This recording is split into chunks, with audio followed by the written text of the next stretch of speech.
Voy a silenciar mi Karen hermosa. Ya te silencié y al ratito ahorita la prendes. Vamos a cerrar ojitos, por favor. Vamos a relajarnos. Vamos a centrar toda la atención en nuestra respiración. Cómo entra el aire, cómo sale, cómo recorre el cuerpo. Inhalamos, exhalamos. Nos vamos haciendo conscientes de esa respiración del aire. Sentimos, visualizamos cómo entra, recorre el cuerpo y sale. Y vamos a inhalar profundo y vamos a sostener ahí la respiración. Bien conscientes, sintiendo el aire en el cuerpo, cómo lo va limpiando, cómo lo va purificando. Un aire limpio, blanco. Y exhalamos por la boca fuerte, todo el aire hacia afuera. Y vamos a volver a inhalar profundo. Sostenemos ahí. Visualizamos ese aire estacionado en nuestro pecho, en el chakra del corazón,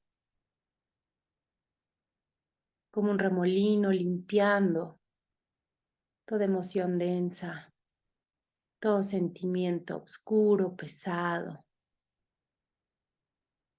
Y exhalamos.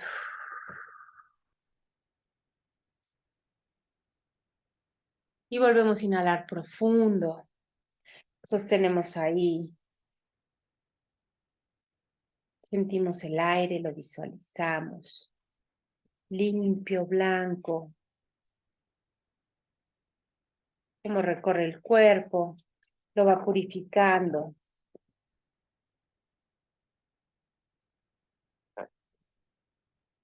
Y exhalamos fuerte, todo el aire hacia afuera.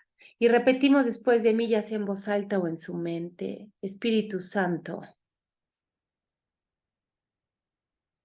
amor del Padre y del Hijo, inspírame siempre lo que debo pensar, lo que debo decir,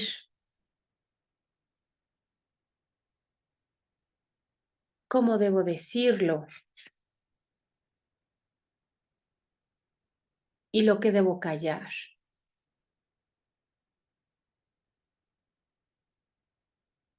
Guía siempre mi comportamiento para lograr mi propósito de recordar mi fuente. Espíritu Santo, dame agudeza para entender, capacidad para retener,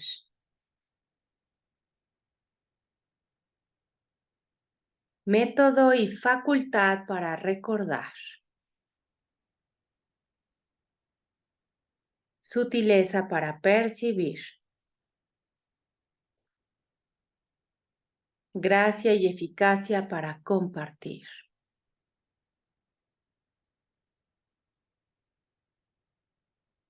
Dame acierto al comenzar, dirección al progresar y perfección al finalizar.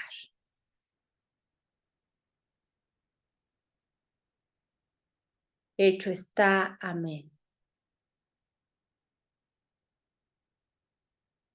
Y así, con la mente aquietada, completamente concentrada, entregamos este ratito al Espíritu para que de su mano nos acompañe en el recuerdo de esta sabiduría.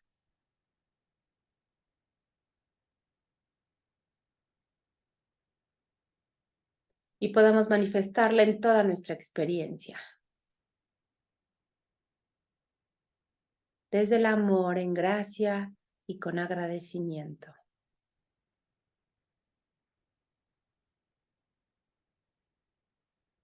Inhalamos profundo.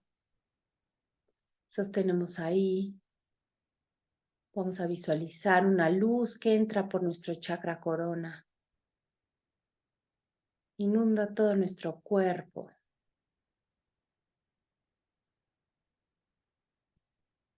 Y exhalamos. Volvemos a inhalar profundo. Sostenemos ahí. Sentimos esa luz, como empapa el corazón, como irradia desde nuestro pecho. Y exhalamos. Y vamos a volver a inhalar, mis niñas, lo más profundo que puedan. Contengan todo el aire. Centren toda su atención en la mente.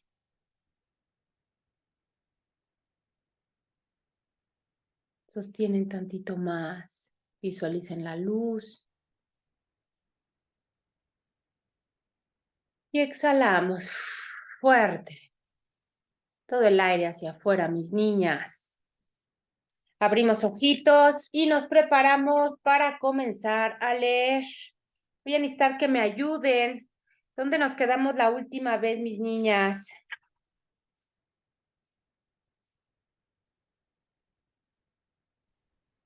Según yo... Ay, Dios, no, espérame. No, ya no, híjole, no, ni idea. Ay, sí, ya sé, y luego yo lo marco, pero aquí se me fue. Pensé que iba a estar claro, pero no. Bueno, creo que terminamos de leer la 138. Pues yo creo la 139 no tengo subrayado y la 38 sí, la mitad más o Sí, menos. Entonces, sí, exacto. entonces se me hace que acabamos la 138 y nos quedamos para comenzar la 139. Entonces voy a retomar, mis niñas, desde la 138, el último párrafo, que dice, consideremos pues, ¿ok? La parte de hasta abajo, y de ahí retomamos nada más para refrescar exactamente dónde nos quedamos, ¿ok? Comienzo a leer entonces, página 138. Consideremos pues, ¿qué prueba hay de que tú, es decir, el yo ve, seas lo que tu hermano, el yo sé, hizo de ti? Pues si bien aún no te das cuenta de que eso es lo que piensas, es indudable que a estas alturas ya eres consciente de que te comportas como si eso fuese lo que piensas. ¿Reacciona él por ti? ¿Y sabe él acaso lo que va a ocurrir exactamente? ¿Puede ver tu futuro y determinar por adelantado lo que debes hacer en toda circunstancia? Él tendría que haberte creado a ti como al mundo para poder tener tal presencia de lo que ha de suceder. Creo que sí, ahí fue donde nos quedamos.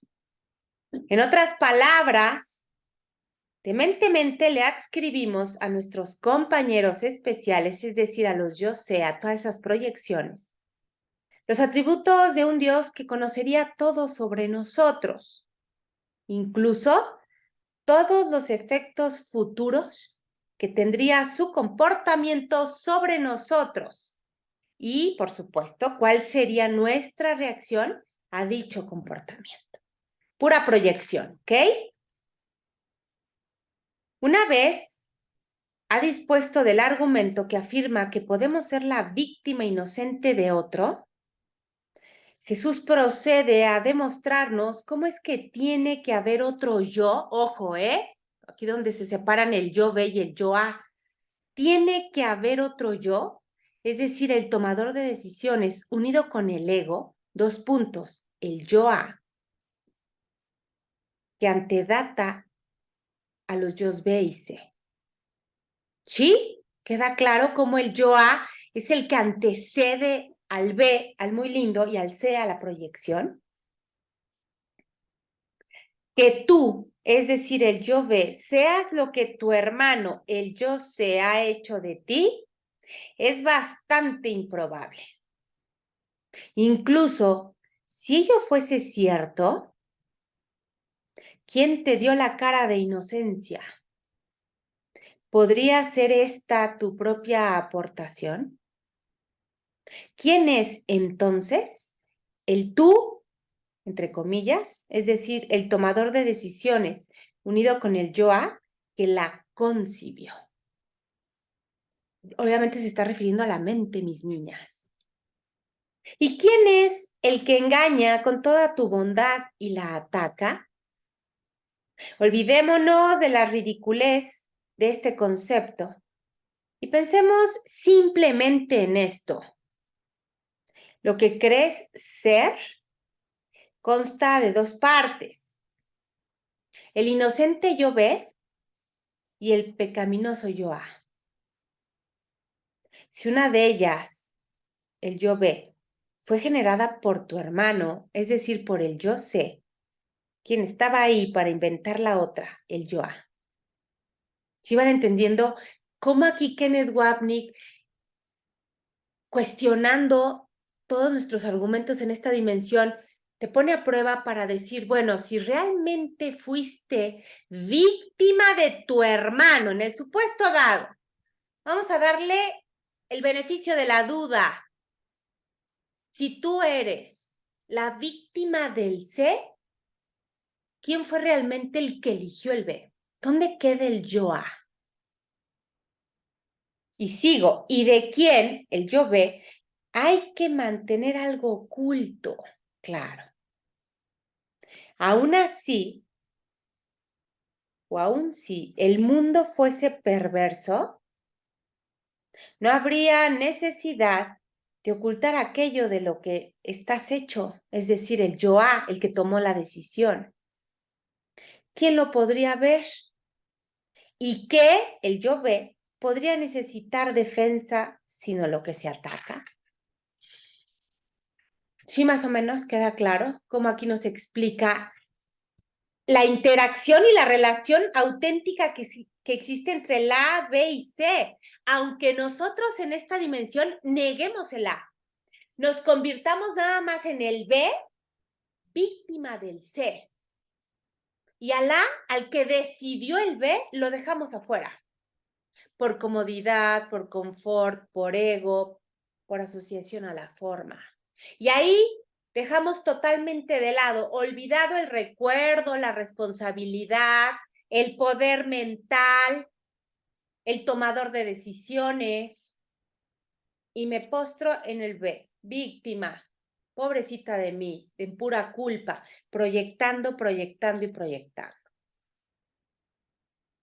Sigo, mis niñas, y no hay dudas. Jesús expone luego la necesidad del ego de mantener oculta de nosotros, ojo, la dinámica de la división por miedo a que nosotros, el yo-a, el tomador de decisiones, quien ya ha elegido el ego y de ese modo se ha identificado con el pecaminoso yo-a, descubramos la conspiración contra nosotros mismos y elijamos otro maestro.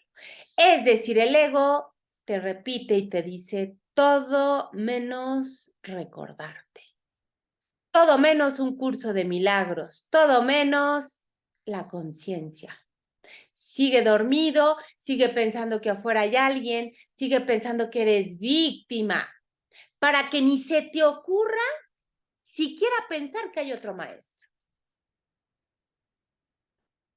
Esta estratagema, mucho ojo, del ego prosigue al pasar por las etapas, ojo, de retirar el pecado del yo sé, mucha atención, y verlo únicamente en el yo ve, al cual nosotros percibimos o creemos que somos el mundo. Sin embargo, esto ciertamente, mucha atención, subrayamos, no sana ni corrige la creencia en el pecado. Es decir, cuando ya le quito la culpa al C, ¿pero qué hago? Se la aviento al B. pero sigue habiendo culpa. Y mientras haya culpa, nuestra creencia en el pecado sigue latente en la mente.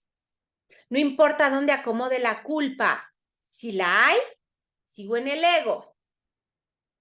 Por eso dice aquí, no sana ni corrige la creencia en el pecado.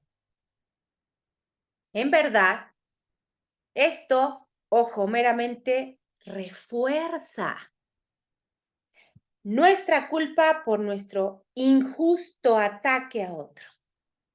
¿Sí? Ya cada quien se ha puesto en ese supuesto, ya él no tuvo la culpa, pero entonces la tuve yo.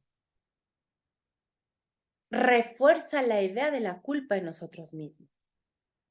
Y subrayamos bien fuerte esta oración. Dice, solo al darse cuenta de que hay un tomador de decisiones, el yoa, el soñador del sueño, puede uno en verdad liberarse de la pesada carga de culpa que en el sueño he hecho real. Y entonces, ¿qué nos dice aquí Kenneth Wapnick, parafraseando a Jesús? Hay que hacernos conscientes, hay que hacer reconocimiento del tomador de decisiones, de esa parte de mi mente. De ese modo, eventualmente se llega a la conclusión de que en efecto, dos puntos, entre paréntesis, ojo, algo debe haber habido antes de estos conceptos del yo. Ya es una conciencia bastante profunda, me empiezo a cuestionar.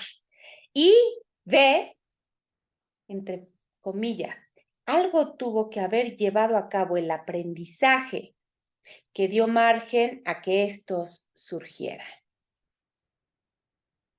¿Para qué? Aquí, pues, continúa el pasaje que verdaderamente, ojo, expone la dinámica de la maña del ego que ha mantenido la realidad del sueño y sus raíces en la mente ocultas y a salvo de la corrección. Lo que ha hecho que el ego tenga éxito, que no hagamos conciencia, que sigamos responsabilizando a la afuera, que esa parte de la mente tomadora de decisiones la tengamos velada, oculta. Este pasaje, dice aquí Kenneth Wapnick, va al corazón mismo del sistema de pensamiento del perdón que Jesús le regala al mundo en su curso. Sin mencionar nuestro miedo a aceptar verdaderamente su mensaje de salvación. Sin mencionar, repito, nuestro miedo a aceptar verdaderamente su mensaje de salvación. Dos puntos. Tal vez la razón de que este concepto, el de la cara de inocencia, tenga que mantenerse oculto es que de ser expuesto a la luz, el que pensaría que no es verdad eres tú, el tomador de decisiones, el yo-a. Y entonces nos pregunta, ¿y qué le ocurriría al mundo que ves si todos sus pilares se eliminasen? Tu concepto del mundo depende del concepto que tienes de ti mismo. Mas, ¿quién eligió primero? Si eres aquello que elegiste que tu hermano fuese, tuvo que haber alternativas entre las que elegir. Y alguien, entre corchetes, una vez más, el tomador de decisiones, es decir, el yoa, tuvo que haber decidido primero cuál de ellas elegir, ¿sí o no? Y obviamente al elegir algunas, rechazar a otras. Algo tuvo que haber tenido lugar antes de que surgieran estos conceptos de uno mismo. Y algo tuvo que haber aprendido las enseñanzas que les originó. Creencias, introyectos, mis niñas. Todo lo que subyace al concepto de Noriko. ¿Sí? ¿Más o menos vamos bien? La ventaja principal de, entre paréntesis, este entendimiento previo de que el pecado esté en el yo ve, Es que de alguna manera se ve que tú participaste en la elección por decisión propia. Tú eliges, tú escoges tus introyectos, tus pensamientos, tus creencias. Mas por esta ganancia sufres una pérdida casi idéntica, pues ahora tú eres culpable por lo que tu hermano es. Y no puedes sino compartir su culpabilidad, ya que la elegiste para él a imagen y semejanza de la tuya propia. Y esto es proyección pura, mis niños. Yo no puedo ver afuera lo que no hay adentro. Lo que elijo para mi hermano, lo estoy eligiendo desde esa idea perfecta de imagen y semejanza. Mientras que antes solo él era el traidor, ahora tú tienes que ser condenado junto con él. Texto capítulo 31, el último capítulo del texto, sección quinta, oración, párrafo 9, oración 2.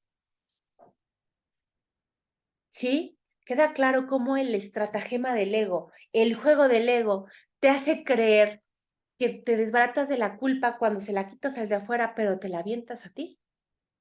Entonces tú tienes que cargar con esa decisión aparentemente pecadora, pecaminosa. Y dice, sigo leyendo, y por lo tanto, todo el enfoque del perdón está en retornar al Hijo de Dios. Y subrayamos fuerte, dice, a su verdadera identidad dentro del sueño. Ojo, aquí hay varias palabras muy importantes. Verdadera identidad dentro del sueño. ¿Cuál es la verdadera identidad dentro del sueño? La de ser el Hijo de Dios. La de un tomador de decisiones. Es aquí donde radica su única esperanza de salvación, puesto que él no puede recordar su identidad como Cristo hasta que pueda elegir, todo esto va bien subrayado, hasta que pueda elegir en contra de su decisión equivocada de ser un ego individual. Y como ya lo hemos visto, mis niñas, para que esto suceda, primero tiene que darse cuenta de que decidió de manera equivocada. ¿Estamos de acuerdo? Yo no puedo corregir algo si creo que está bien. Para que yo pueda corregir algo, primero tengo que reconocerlo como erróneo, como falso, como no correcto. ¿Sí? Antes de concluir esta sección, nos dice Kenneth Wapnick, resultará de utilidad replantear que las implicaciones de la antedicha comprensión de la estrategia de la dinámica del ego, lo que acabamos de leer, es extremadamente importante para una apreciación del sistema de pensamiento del perdón que Jesús expone, obviamente en el curso, en un curso de milagros. De hecho, nos dice Kenneth Wapnick, sin ese entendimiento, el estudiante estaría muy propenso a malinterpretar lo que en realidad se está enseñando en el curso. Algo muy común, ¿estamos de acuerdo? Y retornaremos a esto en mucho más detalle cuando consideremos el proceso del perdón en el próximo capítulo. Por ahora, el punto esencial puede plantearse una vez más. Bien subrayado, mis niñas. El otro, entre paréntesis, el yo sé, que percibimos como externo a nuestras mentes y quien está lleno del pecado que justifica nuestro miedo, nuestro odio, obviamente en defensa propia, como el yo ve que creo que soy, no es más que la parte separada, ojo, ese yo sé es la parte separada de una imagen pecaminosa, el yoá, que nosotros, el tomador de decisiones, identificado con una existencia individual, no queremos mirar y por lo tanto reconocer como nuestra. Ahí está todo, mis niñas. que yo sé que es muy duro, yo sé que está complicado, a veces como que no me parece, pero aquí Kenneth Wapnick lo desmenuzo de manera majestuosa. Tenemos que llegar a entender que si yo sé que observo, es solamente una parte de la mente del yo proyectada. Una parte que yo niego, no quiero ver, no reconozco. Y sigue diciendo Kenneth Wapnick, esto pues es el significado real, aquí viene, significado real de la enseñanza central de Jesús en un curso de milagros. De que perdonemos a nuestro hermano por lo que no nos ha hecho. Y si se fijan esto, mis niñas, está sustentado con la base filosófica, metafísica, científica, teológica de un curso de milagros. Afuera no hay nadie. Texto capítulo 17, sección tercera, párrafo 1, oración 5. Es más, y seguimos subrayando, dice, literalmente no hay nada que perdonar. Literalmente no hay nada que perdonar. El pecado de nuestro hermano es fabricado. Acuérdense, fabricado desde mi mente separada, basada en el miedo.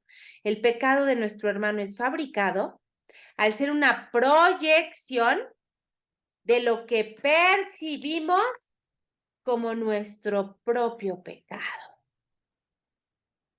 Y no solo eso, nuestro hermano en sí es fabricado. Y vuelve a decirnos aquí, afuera no hay nadie. Nuestro hermano es fabricado.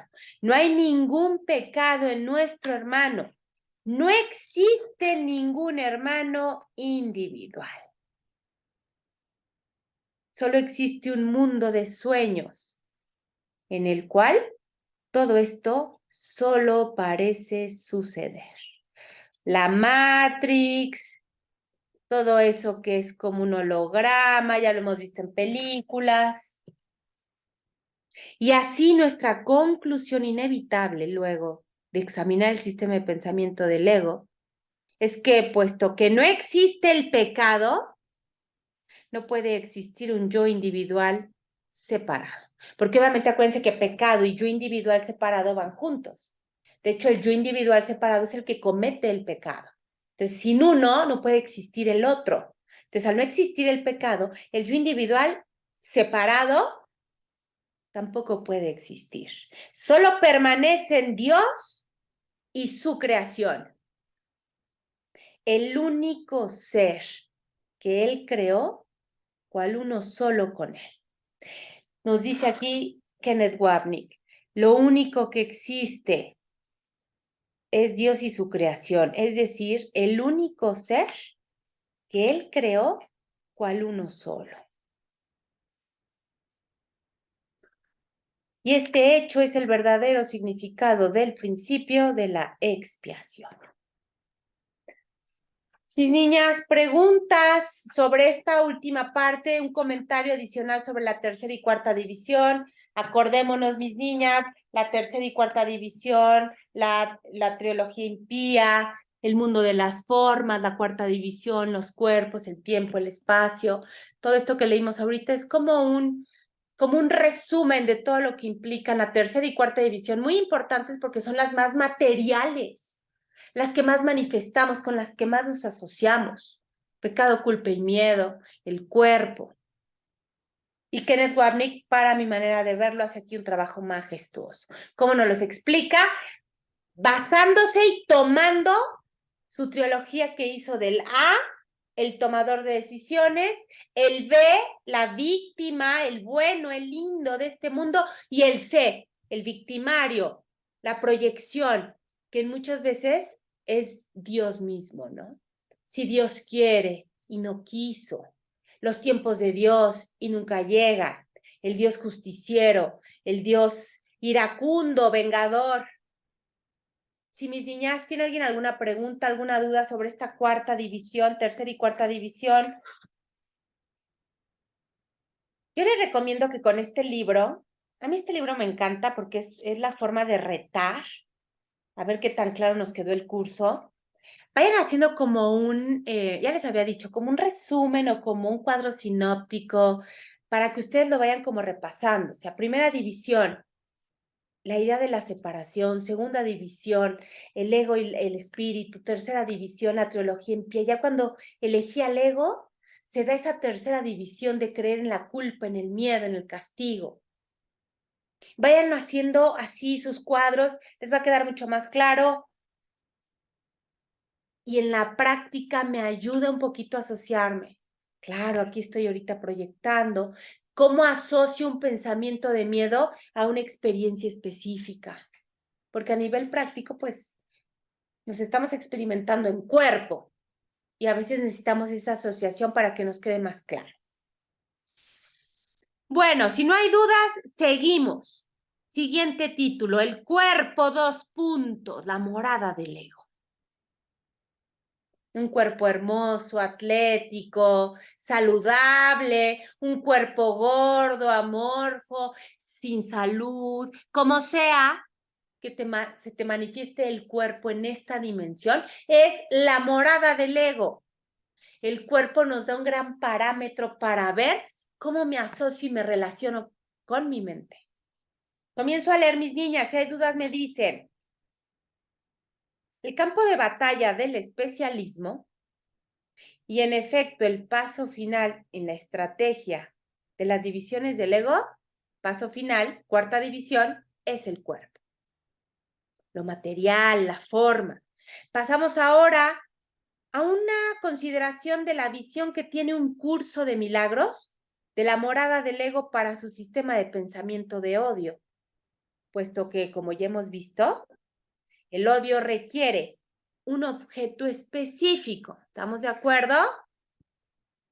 Por lo tanto, como hemos dicho en el capítulo 3, Jesús afirma inequívocamente en su curso, y ojo, subraye, que el principio creador de Dios no tiene absolutamente nada que ver con la mente separada, la individualidad, la percepción o el cuerpo. Yo sé que esto pues molesta, yo sé que mucha gente no le parece, pero aquí dice, el principio creador de Dios no tiene nada que ver con la mente separada, con la individualidad, la percepción, aunque sea correcta, o el ego, el cuerpo. Nos guste o no, nos acomode o no, nos parezca o no. Las leyes de Dios no pueden gobernar directamente en un mundo regido por la percepción. ¿Por qué? Porque las leyes de Dios son conocimiento puro, no tienen nada que ver con la forma, no pueden gobernar en un mundo que está basado en la percepción. Pues un mundo así no pudo haber sido creado por la mente con mayúscula, para la cual la percepción no tiene sentido.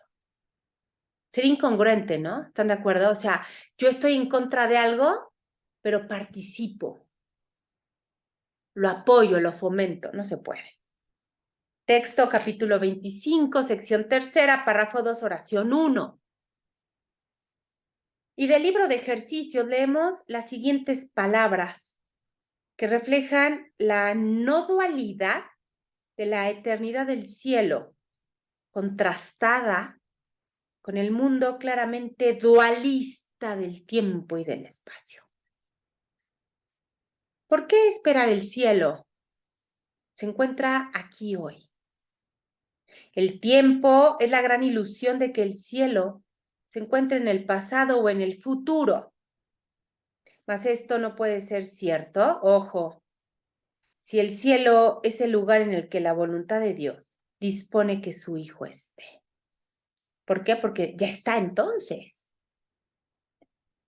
Y ojo con la pregunta, dice, ¿cómo iba a ser que la voluntad de Dios estuviese en el pasado o aún por cumplirse? ¿Verdad que no? La voluntad de Dios hecha está. Lo que Él con mayúscula dispone está aquí ahora mismo, sin pasado y completamente sin futuro, y tan alejado del tiempo como lo está una pequeña vela de una estrella distante, o lo que elegiste de lo que realmente deseas. Hermoso esto.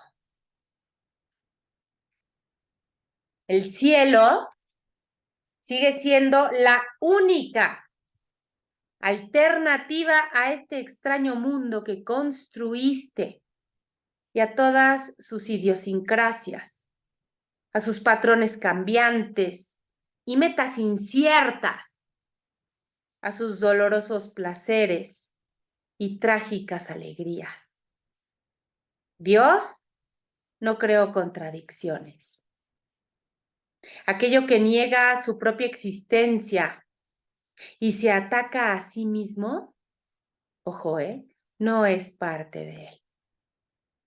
Dios no creó dos mentes de las que el cielo es el grato efecto de una y la tierra, lo opuesto al cielo desde cualquier punto de vista, el lamentable resultado de la otra. No puede. En Dios no hay dualidad, mis niñas.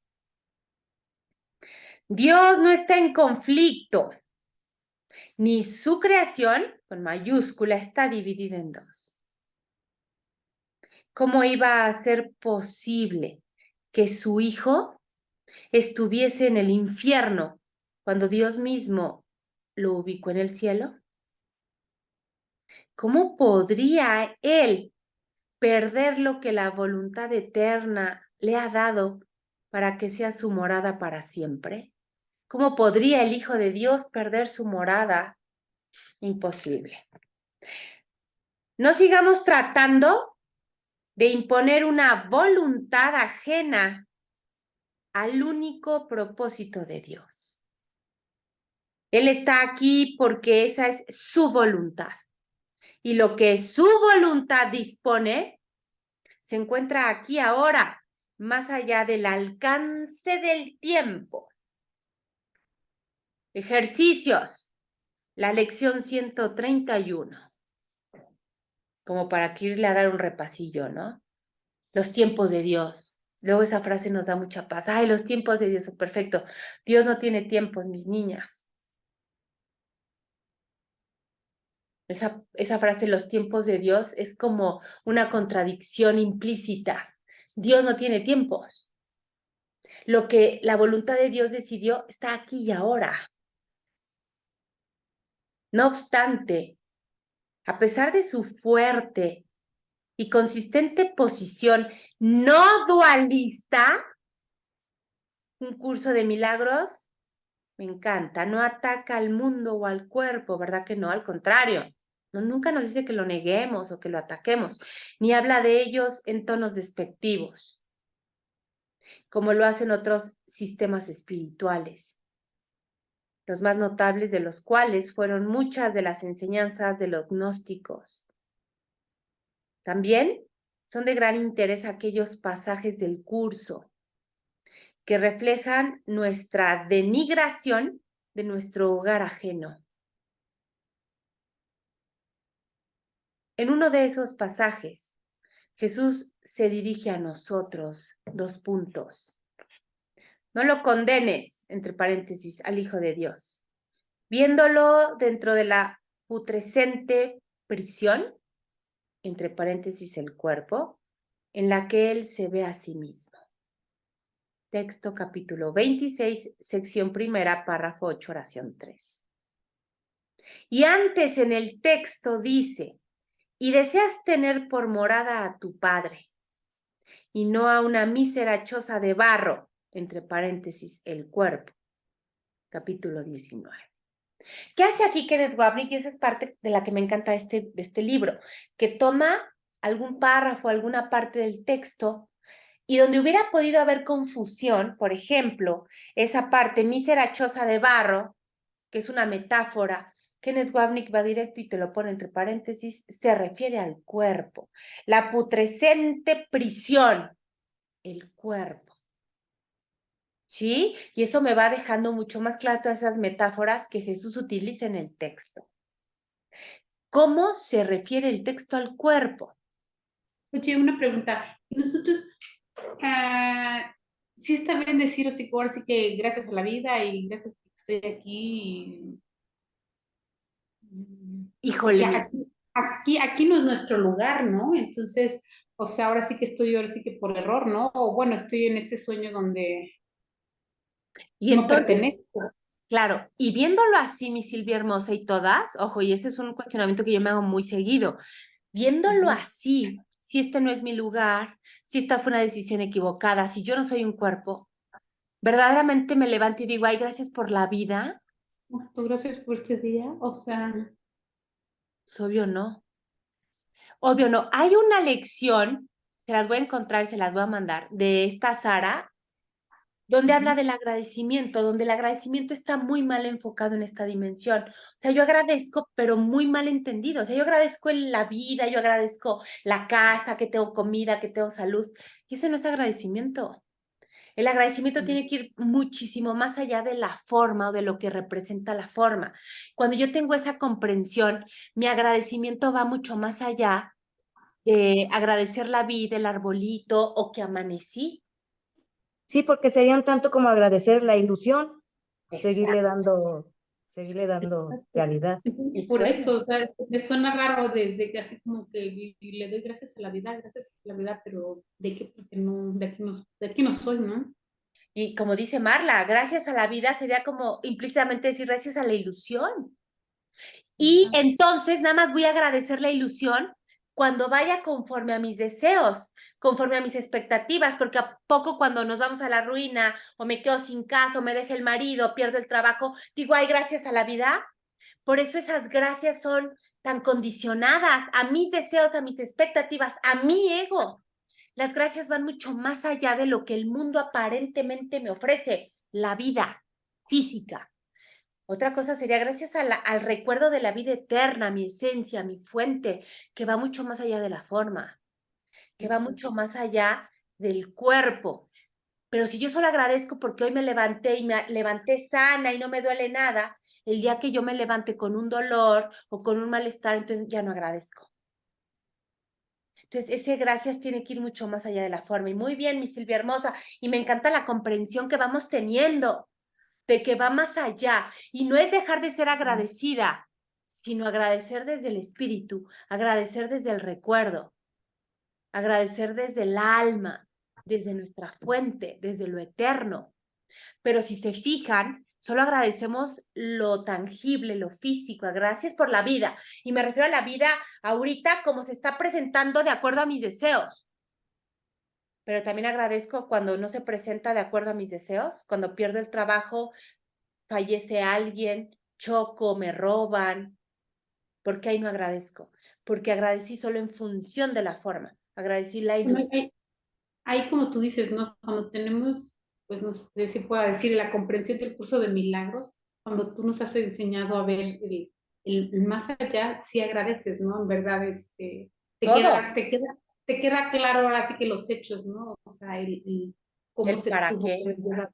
Y como tú dices, a veces no entendemos con un simple jalón de orejas, ¿no? Hasta que nos dan un pinche patadón. Así es. Es cuando, hijo, ya te sacudes, ya reaccionaste, ¿no? Desgraciadamente tenemos que llegar, ahora sí que a eso, ¿no? A ese extremo. ¿Para qué? Sí, sí. Pero si tú entiendes esa, o sea, si tú tienes esa comprensión, como dices, el patadón, pero Ujú. terminas dándote cuenta que era una ilusión, el patadón también termina siendo parte del sueño, termina siendo parte de la experiencia y no es nada amargo, ni una tragedia, ni lo peor que me ha pasado. Entonces el patadón termina siendo también una bendición, pero hay que verlas desde el punto focal de que es una ilusión, pero no puedo partir y decir, bueno, esto sí es una ilusión, pero esto no, porque entonces ahí estoy dando jerarquías, niveles, diferencias, y si hago eso, definitivamente me voy a perder. Yo tengo que entender que todo es una ilusión, que todo es parte del sueño, que todo viene de una mente fragmentada, separada de una fuente que no es la mía, y partiendo de eso, no hay diferencias. El otro día Yoconda lo decía y eso me encantó. No solo en un momento oscuro y adverso, repito, recuérdame, recuérdame, recuérdame.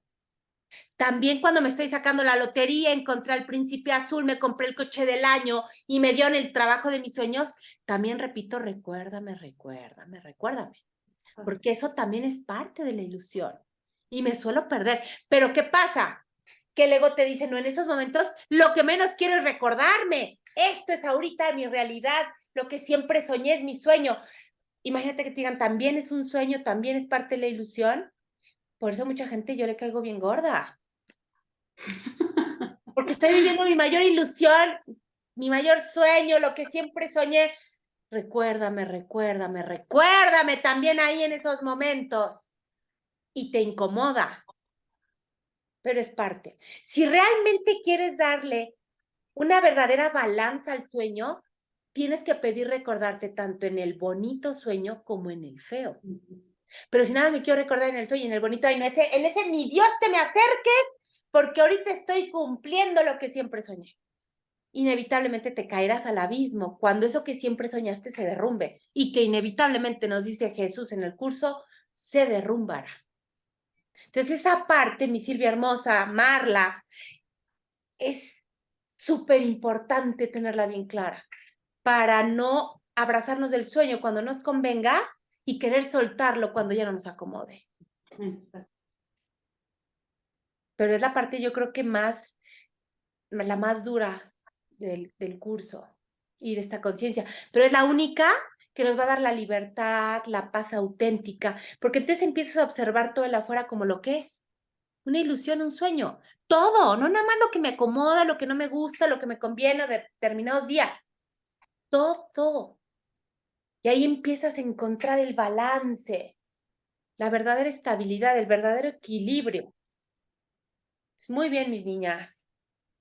Fíjate ¿Sí? que yo siempre me acuerdo de ti cuando, lo de mi sobrino cuando falleció, su hermano, él vivía en Guadalajara y ya llevaba varios años ahí y pues obviamente no se quiere regresar, pues tenía su vida y todo, ¿no? Digo, no sé qué tanto habrá pasado, pero a lo que yo voy es que tuvo que llegar a pasar, o sea, literal lo tuvieron que robar su casa y todo, así se metieron y le vaciaron toda su casa y todo, Wow. para que regresara a México y estuviera aquí con su hermano, ¿me entiendes? O sea, yo así lo vi, ¿no? O sea, él no hubiera estado aquí en ese momento y qué lo hizo venir eso, ¿no? Entonces, es en serio, yo nada más así se lo dije un día a mi sobrino Ponchito y le dije, gracias a todo esto estás aquí. Dije, porque te apuesto que tú no te hubieras perdonado no haber estado aquí. Y me dijo, o sea, sin dudarlo, ¿no? Y como tú dices, muchas veces uno no lo puedo ir diciendo porque sé que mi hermana muchas cosas no me va a entender y me va a decir, pinche loca, lo que sea, pero yo lo vi tan claro en ese momento y Claro. dije, gracias a ese asalto, o sea, porque fue duro, o sea, que le vaciaron la casa y que luego, bueno, primero creo que le robaron un poco y luego creo que regresaron por lo que faltó, o sea, ¿me entiendes? Wow. Entonces fue madrazo duro como para que, o sea, te me vas, y literal se acabó saliendo y en un hotel se fue unos días hasta que dijo, no me voy, ya no puedo, me están siguiendo todo. Entonces dijo, y lo entendí así como que dices, wow, qué madrazo, ¿no? O sea, pero, Pero pero para fíjate, algo, pero para algo tenía que estar aquí. O sea, eso, no, eso era, pues, así que es una tontería, eso no era nada. Para algo tenía que él estar aquí. O sea, entonces ese asalto, esa experiencia de carencia, de asalto, se convirtió en es una bendición porque hizo que esta persona estuviera donde definitivamente tenía que estar, al 100. al lado de su hermano. Entonces, volteas a ver la experiencia del asalto y lejos de verla con rencor o con odio, con resentimiento, dices gracias porque por esa situación que en ese momento se tornaba amarga, horrible, me puso Ajá, donde yo tenía que estar. Y así opera siempre, mis niñas. Y exacto. el que lo veas te hace ponerte en una situación donde nunca dudes. Porque, ¿por qué será que ahí sí opera la divinidad y en otra cosa no? Siempre opera. Aunque no nos acomode, aunque no nos guste, aunque digas tú, es que esto sí tendría que ser distinto. Así como operó la divinidad en esa situación, siempre está operando. Y eso es soltarse al orden divino, confiar en que como así operó en un asalto para que un muchacho estuviera al lado de su hermano, así opera siempre. No nada más cuando me acomode, o no nada más cuando lo entienda, o no nada más porque así. No, siempre está operando el orden. Que lo entendamos o no, esa es otra cosa. El que podamos agradecerlo o no, ese es otro tema. Pero el orden divino no se distrae, no dijo, ay, China, aquí se me fue. Aquí. No, siempre está operando. Y eso nos tiene que dar una paz, una certeza hermosa de que aunque no lo entendamos, aunque no estemos a gusto, aunque nos gustaría que estuviera pasando otra cosa, hay un orden operando. Y eso nos da certeza, nos da paz, nos da fe, nos da confianza. Nunca duden, o duden, pero háganse conscientes de que están dudando.